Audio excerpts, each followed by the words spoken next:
fiery horse with the speed of light, a cloud of dust, and the hearty Hi-Yo Silver, the Lone Ranger.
Faithful Indian companion Tonto, the daring and resourceful masked rider of the plains, led the fight for law and order in the early western United States. Nowhere in the pages of history can one find a greater champion of justice. Return with us now to those thrilling days of yesteryear. From out of the past come the thundering hoofbeats of the great horse Silver. The Lone Ranger rides again. Come, Silver! Let's go, big fella! Hi-Yo Silver! Away!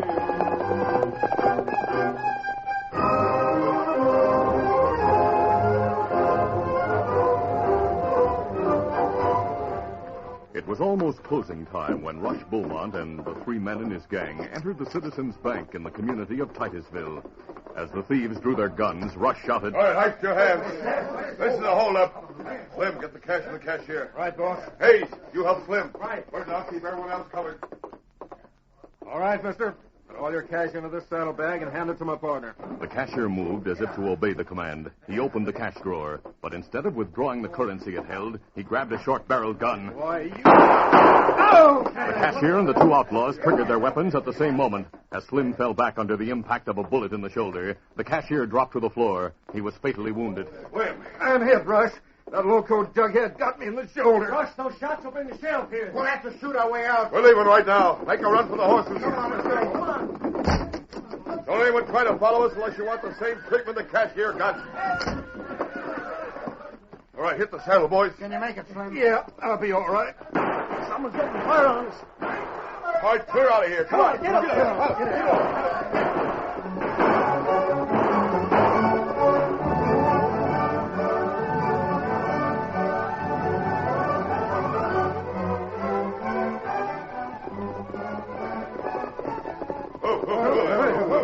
Half an hour later, Rush signaled a halt.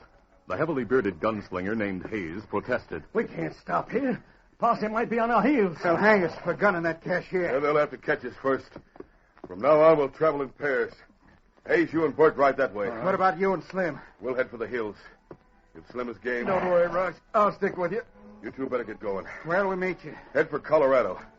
Slim and I'll meet you at the Silver Dollar Cafe in Empire City. Right. Get up, Get up there.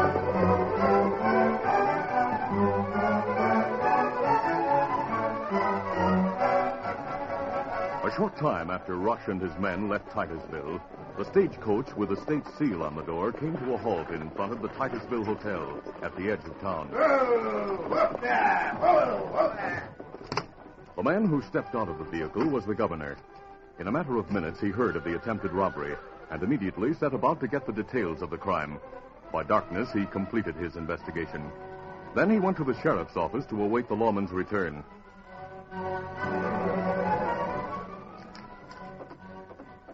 When the sheriff entered the office, he exclaimed, Great day, Governor. I didn't know you were here. You were out of town when I arrived, Sheriff. But I've been looking for 4 hold-up men, but my posse and I had to give up the search when it got dark. I'm downright sorry I wasn't here to meet you. We thought you'd reach town tomorrow morning for the dedication of the school building. Well, I'm here early because I've made arrangements to meet a man at the Titusville Hotel at 10 to 9. He'll come directly to my suite, and I want to be sure he'll not be stopped or questioned by any of your deputies when he reaches town. Why would my deputies question a fellow who's in town to see you? They'd have reason to question a masked man, Sheriff. A masked man? Now, Governor, we've had trouble enough with Owl Hoots for one day. He's no outlaw, Sheriff. In fact, he's done more to help the law in this part of the country than any man I know. You may have heard of him. Who is he? He's called the Lone Ranger. The Lone Ranger?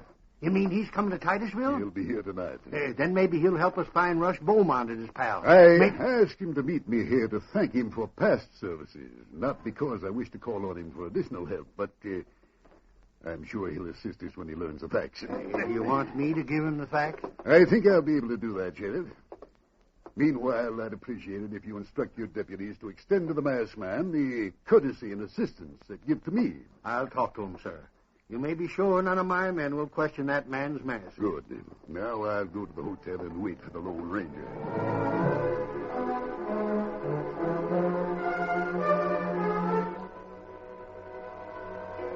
The clock in the governor's suite was striking 10 when the Lone Ranger arrived to keep his appointment. The 2 men greeted each other cordially. Then the governor said, I asked you to come here to thank you for the capture of the Burns gang. The people of the state will be eternally indebted to you, sir. I'm glad Tonto and I were able to serve you, Governor. Now, I'm obliged to turn to you for help again. Just tell me what's to be done, sir. There was an attempted robbery at the bank today. A cashier was killed, and though the would-be thieves got no money, they escaped. The Lone Ranger listened attentively to the details of the attack on the bank. When the governor finished the account, the masked man murmured, Rush Beaumont again, huh? Yes, that's right. He and his men were recognized by one of the witnesses. Beaumont and his gang should have been in prison long ago. The sheriff and the posse followed their trail, but they had to give up after dark. I've already talked to the sheriff about you. He and his men will give you all the assistance you need if you care to take up the search. Tonto and I will start at once. Wait. Pardon me? You may have to travel a long way. The trail may take you to another county, perhaps another state. I'll give you a letter to any lawman who might question your mask. You're very thoughtful, sir. It's the least I can do, sir. I'll have the letter ready in a minute.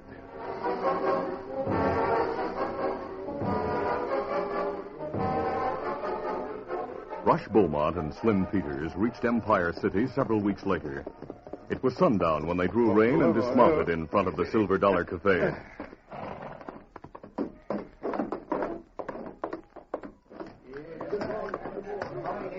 As they pushed through the batwing doors, Rush studied the long, elaborately furnished cafe. His face was expressionless, but his eyes flashed recognition when he saw Bert and Hayes at a table in the far corner of the room. There they are, Rush. Hayes is signaling to us. I see them. Come on.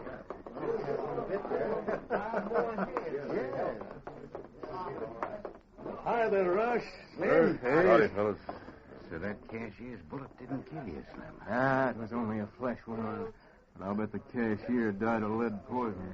Too bad he started gunplay. If he hadn't, we'd have cleaned out the bank. As it is, we're doggone near broke. Well, Rush and I have enough cash to last for a few days. Meantime, we'll figure a way to make a quick cleanup. I thought you'd want to do that, Rush. Bert and I have been looking things over since we got here. What'd you find out? The railroad runs an express train through here that not only carries the payrolls from the mines, but plenty of gold and silver, too. We scouted the railroad tracks, Rush. There's a place called Morgan's Gap, about 10 miles from town.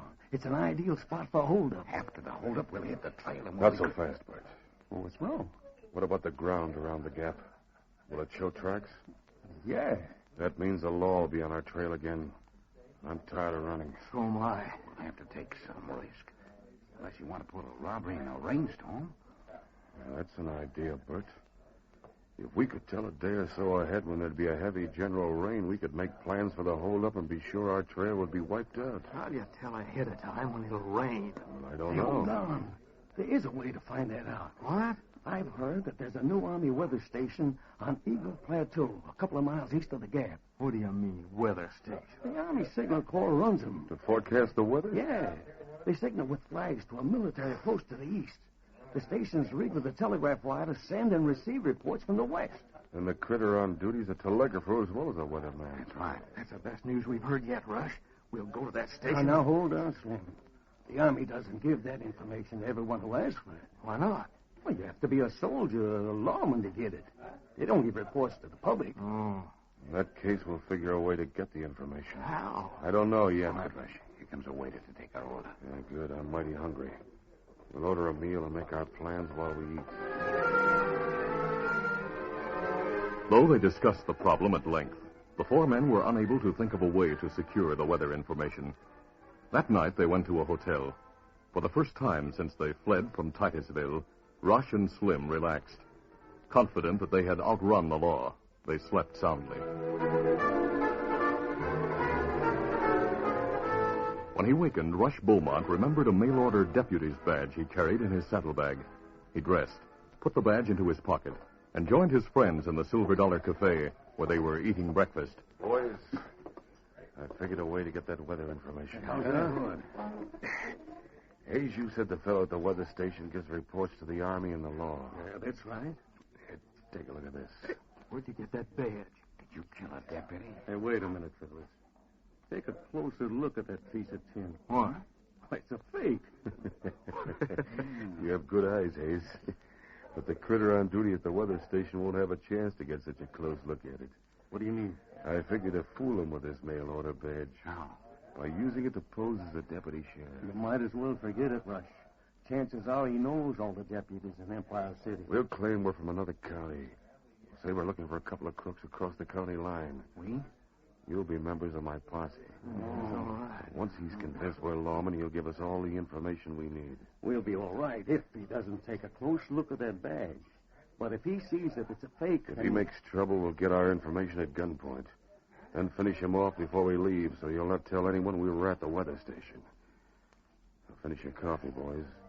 We're heading for that place right now. In picking up the trail of the fugitives, the Lone Ranger and Tonto found the place where they split to travel in pairs. The masked man and Tonto followed the tracks of two horses. By means of adroit questioning at various places along the way, they were able to pursue the two riders from Texas, across Indian Territory, and into Colorado.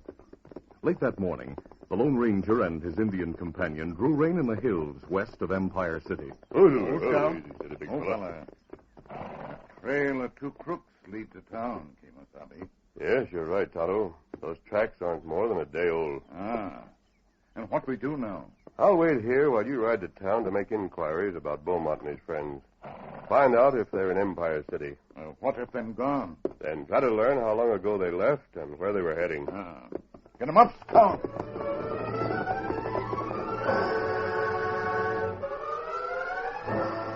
It was noon when Rush and his men guided their horses up the tree-covered slope that led to the top of Eagle Plateau. They drew rein and dismounted in a clearing. Looks like they cut down a lot of trees to clear ground for that weather station. Wonder why the Army didn't clear the whole plateau.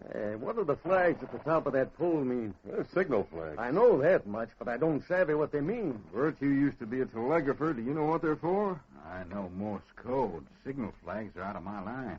Rush, do we go to the back door or the front? We'll go to the front.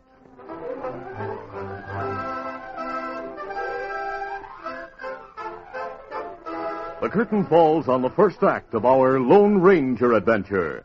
Before the next exciting scenes, please permit us to pause for just a few moments.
Now to continue.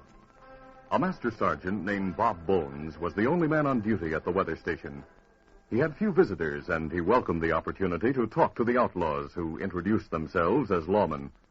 But before he would give them any information, he asked, May I see your credentials? Well, I showed you my badge. Have you any other identification? Other identification? Well, yes, a badge could be stolen. I'd like to see papers of identification, Deputy. Papers can be stolen as easily as a badge, Sergeant. If you think we... Do you have identifying credentials? Well, matter of fact, I haven't. You see, we left town in a hurry to follow a couple of crooks. Well, in that case, you'll not object if I check with the sheriff of your county. I'll telegraph him about you and your posse. As soon as I receive a clearance... Oh, hold on, Sergeant. We don't want to put you all that trouble. Not a question of trouble, Beaumont. I have orders to give weather information to qualified lawmen and no one else outside the Army itself. Now, if you'll give me the name and address of the sheriff of your county... Looks like he's got us in a corner, Rush. Yeah. What do we do now? Cover him. Right. Hey, what's the idea of the guns? My boys will keep you covered while I take yours. It's a federal offense to come here and pull guns on me. You're our prisoner, Sergeant. If you're smart, you'll tell us what we want to know. You said you wanted weather reports. That's right, we do. You don't stand a chance of getting them. You'll give them to us, Sergeant, or... Or what? Or there'll be a dead man here when we leave this place. You mean you'd commit murder just to get those reports? You wouldn't be the first man we've shot. Now tell us, how soon it's going to rain? According to my calculations, it's due to start raining at 5 o'clock this evening. How long will it last? At least 24 hours. You hear that, boys? Yeah, but what about the trains, Rush? Bert and I found out about the schedule. The express goes through the gap every night at 6 o'clock. How do we know it'll be carrying enough cash to make a holdup worthwhile? It carries gold and silver from the mines on every trip. Each day it stops at a different mine.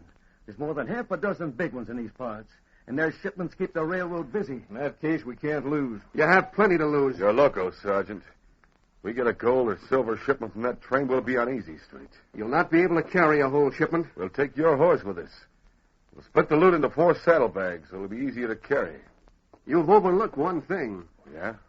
If that telegraph key starts sounding and I don't answer it, someone will come here to investigate. And when they do, you... Someone will be here to send and receive messages, Sergeant. Huh? Bert savvy's Morse code. Used to be a telegrapher. He'll stay here to watch you and that telegraph key. Oh. So you see, we haven't overlooked a thing. Hayes, are there any big trees near the gap? Yeah, there's a lot of big evergreens at the south end of the gap. All right, we'll cut a couple of them down, set up a barricade. That'll not only stop the train, it'll probably derail it. You coming back here after the holdup? No. And what'll I do Step outside for a minute, Bert. All right. I don't savvy. Keep that sergeant covered, Hayes. Right. Slim your ties, hands, and feet. Right. What's the idea, Rush? Why couldn't you talk inside? Because I didn't want that soldier to hear what I had to say. The train is due to go through the gap at 6 o'clock, Bert. Yeah, I know that. You shoot the sergeant at 5:30. Leave here and ride to the gap to meet us. Why not put a bullet through him now and save me the trouble of guarding him? It'll be all right with me, but you might need information from him. Someone might telegraph for special reports that you couldn't know anything about. Yeah, that's so. Just remember, if he lives to talk, you'll send a description of us to the federal authorities as well as the local ones. The law here has nothing on us yet, and I want to keep it that way.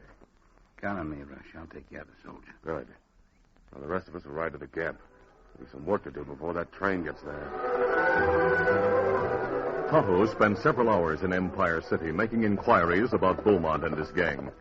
It was 2:30 in the afternoon when he returned to the Lone Ranger with a report. Oh, Scout, oh, fella. Easy, Scout. Easy. Well, Tonto, are Beaumont and his men in Empire City? Me learn 2 fella in gang reach town 2-3 day ago.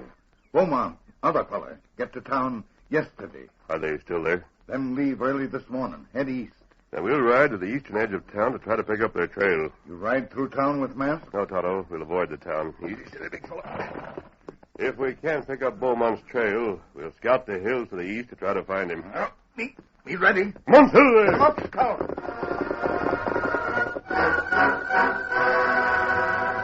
Meanwhile, in the weather station, Sergeant Bones tried to think of a means of escape. The ropes around his wrists and ankles were firmly tied. He realized he couldn't loosen them. Then suddenly he thought of a plan. He turned to Bert and said, This is the time of day I generally raise a signal flag. Forget it. But this station's in visual communication with an army post. What about it? Unless I signal the post on schedule, they'll suspect something's wrong. Ah. What's the signal? Continuous rain for 24 hours, accompanied by an unusually high... Never mind that. How do you signal the post? Well, I'll take care of it if you'll free my hands and Not feet. a chance, Sergeant. In that case, I hope someone comes here to investigate. I'll do the signaling. But the position of the flag on the flagpole is important. It would be easier for me to raise it I than... said I'd do it. Very well. Take down the American flag and fasten to the flagpole upside down. Then what? Then raise it to the top of the pole. Upside down? That's right. Why? That's a storm signal.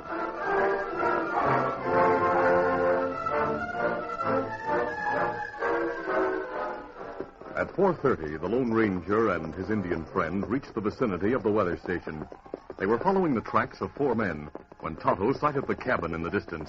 What's that building, Kemosabe? That's the new Army weather station, Tonto. A savvy weather station. The Signal Corps has established a number of those stations at various places in the country to foretell the weather. A new experiment. How Army foretell weather? Well, they use complicated instruments and they... Oh, great Scott. What matter? Look at the flag on top of that pole. Let me see it. Flying upside down. Maybe weather fella make mistake. Raise flag upside down. No Army man would make that mistake with the American flag, Tonto. It must have been done intentionally. Why? All soldiers know that a flag thrown upside down is a signal of dire peril. Then feller in weather station need help. Yes. Come on, Tonto. We'll try to give it to him. Come on, Silver! Come on, Scout.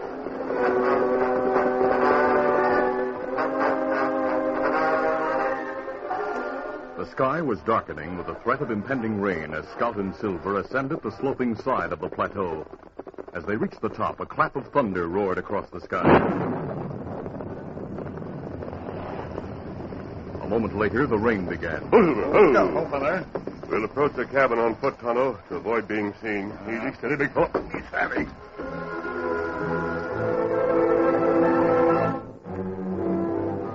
Inside the cabin, Bert moved to the front window and looked out at the storm. He smiled crookedly. Well, Sergeant, you weren't far wrong. What do you mean, wrong? I told you it'd rain. It started sooner than you expected. Oh, it's impossible to calculate a storm exactly. Oh, it suits me fine. The longer it rains, the better I like it. What the... Bert whirled from the window as the door behind him opened. He reached for his gun, but the masked man and Tonto had already drawn. Keep your hands away from your holster. Kemosabe, there's soldier tied to chair. More outlaws. We're not outlaws, Sergeant. We're here to help you. Otto, take that man's gun. Let me get it. As soon as he's disarmed, I'll cut those ropes. What brought you here? Your distress signal. I hoped someone would see it. You'd better tell us what happened, Sergeant. Bert realized the futility of making a sudden move. With 2 guns covering him, he stood quietly while Tonto took his revolver. Then the masked man freed Sergeant Bones. When the sergeant finished his account of the afternoon's events, the Lone Ranger said, We've been trailing Beaumont and his men. You've been trailing them. Yes, we followed them all the way from Texas. Texas? That's right. You're going back there to hang for murder. Who are you, mister? You talk like a lawman, but that man... I have a letter from the governor of Texas that may help to identify me. As soon as the sergeant read the letter, he was eager to cooperate with the Lone Ranger's plans. He explained that Rush and 2 of his men were in the gap to stop the express train. If you approach the gap from the north, you'll be able to leave your horses ground hitched at the entrance. Then it'll be easy to move in on foot. Good. We'll be able to surprise those 3. While you're gone, I'll get busy on the telegraph. I'll send word to the nearest army post and to the sheriff.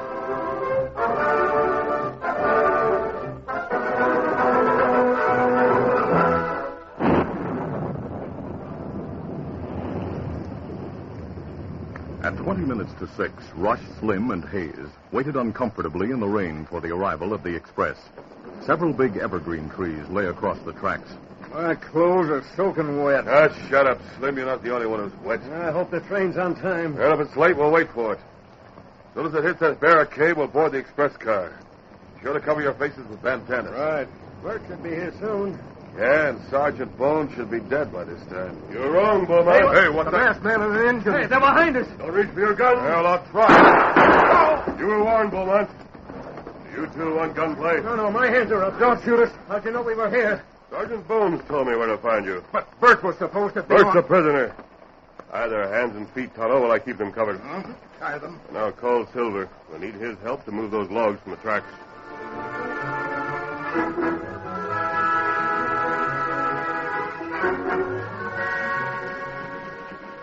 With the help of Tonto, his lariat, and the great horse Silver, the Lone Ranger finally moved the logs from the tracks.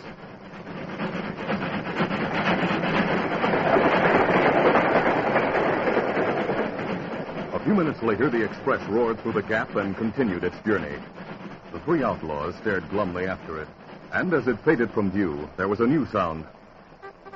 Hey, Rush, listen. That sounds like an army bugle. It is a bugle. Sergeant Bones sent for those soldiers. They're coming to take you three into custody. Soon, the soldiers from the nearby military post had the prisoners ready for the trip to Empire City. The captain of the group spoke to the Lone Ranger. We have no facilities to keep him at the post, so we'll turn him over to the sheriff in town. When these three are in jail, the sheriff will probably go to the weather station to pick up the prisoners Sergeant Bones is holding. All four of them are wanted for murder in Texas, Captain. Well, don't worry, mister. They'll get all they deserve. Will you ride to town with us? Thanks, but Todd and I are heading south to make a report to a friend of ours. Easy. Easy, fella. Adios. Goodbye. Monsoon! Rush, you and your smart ideas. We'd still be in the clear if you hadn't decided to pull a hole up in the rain. We'd have gotten away with it if it hadn't been for that masked man. A lot of crooks have said the same thing about the Lone Ranger. Adios.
This is a feature of the Lone Ranger Incorporated, created by George W. Trendle, produced by Trendle Campbell Muir Incorporated, directed by Charles D. Livingston, and edited by Fran Stryker. The part of the Lone Ranger is played by Brace Beamer.